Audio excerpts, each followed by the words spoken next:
Baik, sekarang kita belajar contoh aplikasi.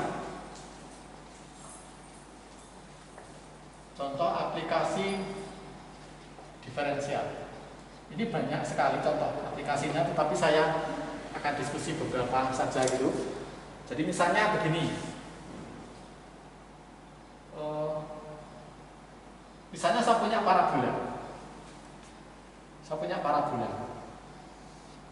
Misalnya parabolanya fx sama dengan y sama dengan y kuadrat.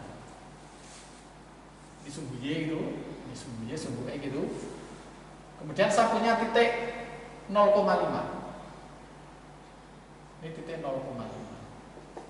Nah, pertanyaannya adalah tentukan ini. Tentukan titik x, y agar jarak ini itu harganya minimal. Jadi saya punya parabola, fungsinya ini. Kemudian tentukan harga titik x, y. Jadi pertanyaannya saya tulis, tentukan x, y agar d-nya itu minimal. Berapa nilainya? Ini kan Anda bisa pahami kan, ketika x, y itu semakin ke atas, titiknya semakin ke atas, itu d-nya kan semakin panjang. Nah, tetapi ketika ini turun, itu juga semakin pendek. Nah, di mana x, y agar jaraknya itu paling pendek? Anda bisa bayangkan kalau ini saya naikkan, itu d-nya semakin panjang, tapi kalau saya turunkan itu semakin pendek, paling pendek, kemudian memanjang. Oke, bagaimana mencari itu? Nah, Anda gunakan rumus jarak. Itu kan jarak antara dua titik. Rumus jarak kan begini: x min 0 ditambah y min 5 kuadrat itu kan menjadi akar x kuadrat plus, nah tapi y-nya kan x kuadrat. Nah gitu, maka d itu sebagai fungsi x. Nah, d itu sebagai fungsi x. Anda bisa pahami kalau x-nya berubah, itu d-nya berubah, maka d-nya sebagai fungsi x. Jadi akar ini x kuadrat plus x pangkat 4 min 10 x kuadrat plus 25. Atau kalau saya tuliskan, dx sama dengan akar x pangkat 4 min 9 x kuadrat plus 25. Nah ini sebenarnya Anda mencari harga maksimal minimal ini. Mencari harga maksimal minimal ini itu kan sama saja mencari harga ekstrim. Nah, mencari harga ekstrim itu apa? Perlu turunan pertama dan turunan kedua. Untuk turunan pertama ini mungkin gampang ya. Ini tinggal pangkat setengah. Tetapi untuk turunan kedua ini kan sangat ribet. Nah, supaya gampang dipahami, supaya gampang dalam mencari turunan kedua, ini tuh kamu kuadratkan. D kuadrat sebagai fungsi x itu akarnya kan jadi hilang, menjadi x pangkat 4 min 9 x kuadrat plus 25. Ini pun sebagai fungsi x juga kan. Nah, x pangkat 4 min 9 x kuadrat plus 25. Ini turunan kedua lebih gampang daripada Anda mencari turunan keduanya ini. Maka D minimal jika f aksen x sama dengan 0. Karena D itu sekarang diwakili oleh fx itu. Maka kalau saya turunkan kan begini, min 18x sama dengan 0. Kemudian tinggal diteruskan itu 2x, itu 2x kuadrat min berapa? 9 sama dengan 0. Maka x-nya 0, 1x-nya 9/2. Kalau x-nya 9/2 kan berarti x-nya plus minus 3 dibagi akar 2. Nah, x-nya sama dengan 0, sama 3 plus. Nah, ketika x sama dengan 0, Ketika X sama dengan 0, Y-nya 0. Y-nya 0. Kemudian ketika X sama dengan 3 dibagi akar 2, Y-nya 9/2. Ketika X sama dengan min 3 akar 2, itu Y-nya tidak berubah, 9/2. Nah, maka kita punya 3 titik. Titik pertama itu 0,0. Titik, misalnya ini titik O, kemudian ada titik A. Itu misalnya kita pilih yang 3 akar 2.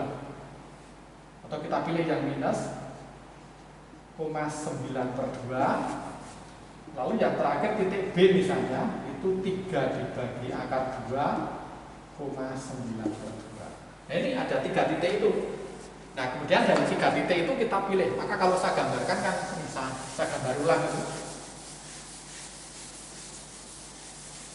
Kalau saya gambar ulang kan, dan itu logis itu, jadi sangat simetri gitu.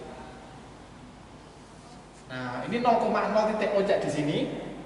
Lalu min 3 dibagi akar 2, 9/2 kan di sini, ada titik A di sini. Ini titik A. Nah, lalu titik B-nya itu simetri.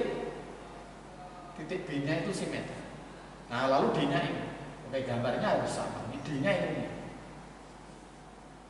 Terus dari 3 titik itu, mana yang maksimal, mana yang minimal. Nah, lalu Anda butuh turunan kedua. Anda butuh turunan kedua.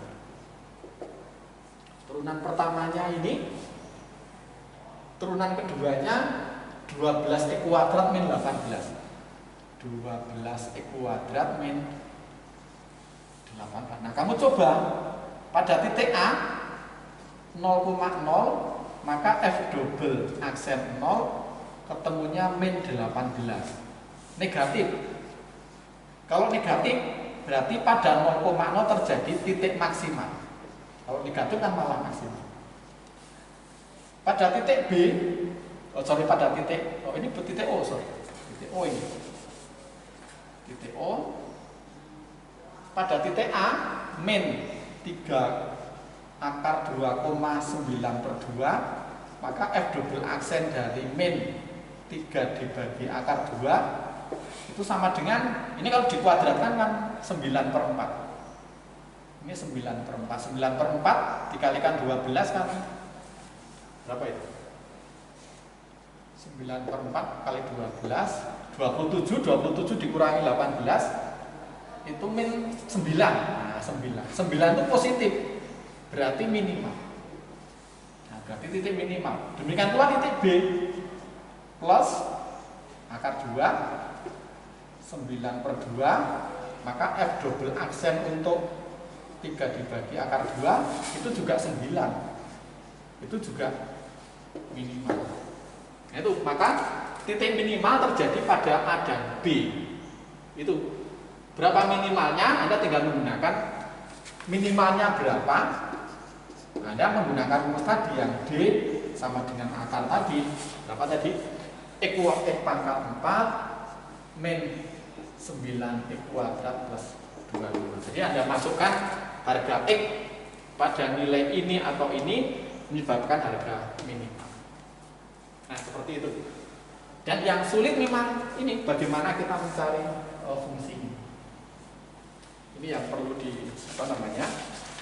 yang perlu kita pahami. Oke, saya kasih contoh soal satu lagi terkait dengan maksimal minimal.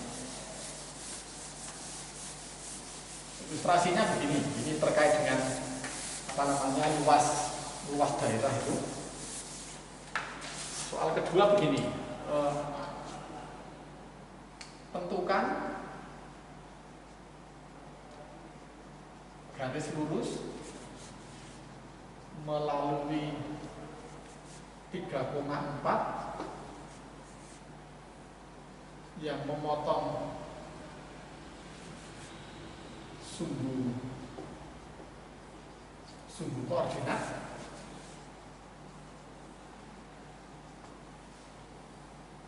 di kuadran 1 agar menghasilkan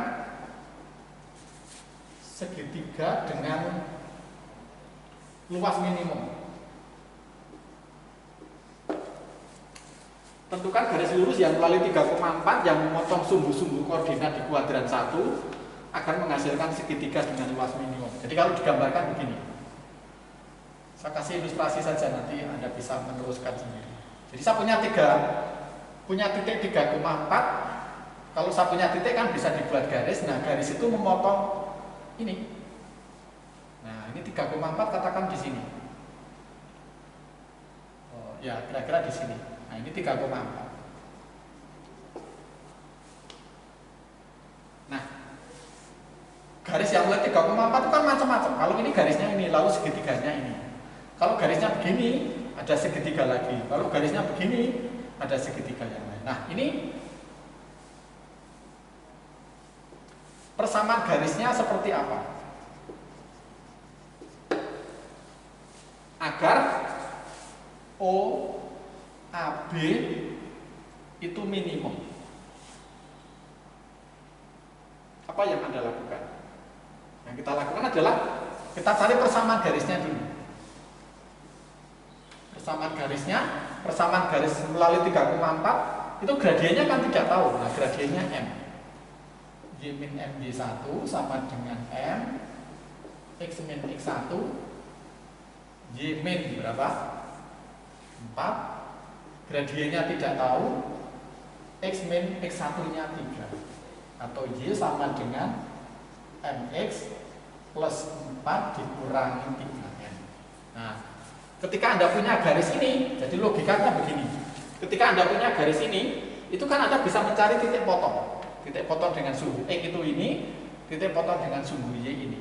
Ketika titik potong dengan sumbu X sama sumbu Y diketahui, luas segitiganya bisa diketahui setengah alas kali tinggi. Nah, kalau luas alasnya, rumusnya diketahui, berarti Anda bisa mencari maksimal minimal dengan menggunakan turunan pertama dan kedua. Jadi misalnya gini, titik potong dengan sumbu X itu Y-nya kan 0. Ketika Y-nya 0, kali saya ganti 0, X-nya berapa? X-nya berarti ini 0, ini pindah ke sini, berarti menjadi 3M min 4 dibagi M. Nah, berarti X-nya itu, X-nya mana? Ini X-nya. X-nya itu berarti alas. Alasnya berapa? Ini. Nah, lalu titik potong dengan sumbu Y itu X-nya 0. Kalau X-nya 0, berarti Y-nya 4 min 3M. Nah, Y-nya mana? Ini. Y-nya itu ini. Berarti tinggi. Berarti tinggi segitiga itu 4 min 3M. Alas segitiga itu 3M min 4 dibagi M. Nah, terus luasnya berapa? Luas segitiga L itu sama dengan setengah alas kali tinggi, sama dengan setengah alasnya itu X 3M min 4 dibagi M, tingginya 4 min 3M. Anda bisa ngalikan itu, berarti luas segitiga itu sebagai fungsi M. Harganya setengah, ini nanti dikalikan sendiri, per M dibagi, dikalikan 4. Nah, itu harga ST terjadi jika turunan pertamanya 0. Berarti L aksen M sama dengan 0. Anda turunkan sekali sama dengan 0, ketemu M-nya. M-nya berapa? Masuk di sini. Itulah garis yang ditanyakan. Kalau nanti M-nya ketemu 2, itu dipilih salah satu supaya menghasilkan nilai minimum. Milihnya bagaimana? Milihnya dipakai turunan kedua. Sama dengan 0. Supaya minimum, maka dipilih yang L2M itu dipilih yang lebih besar 0. Itu supaya terjadi minimum. Itu caranya seperti itu. Jadi yang penting adalah bagaimana Anda mencari ini, mencari formula seperti ini. Ketika formulanya sudah ketemu, itu sudah tidak masalah. Oke, jadi itu diteruskan sendiri, nanti akan ketemu apa namanya? Akan ketemu harga M itu, dan ketika harga M-nya ketemu, itu ini ketemu. Dan logika berpikir kita nanti kira-kira mesti Anda akan memilih yang gradiennya negatif, yang ketemu M negatif, karena gradien ke kiri kan tandanya dipilih yang negatif. Oke, sampai di sini contoh soal yang kedua itu. Terima kasih atas perhatian.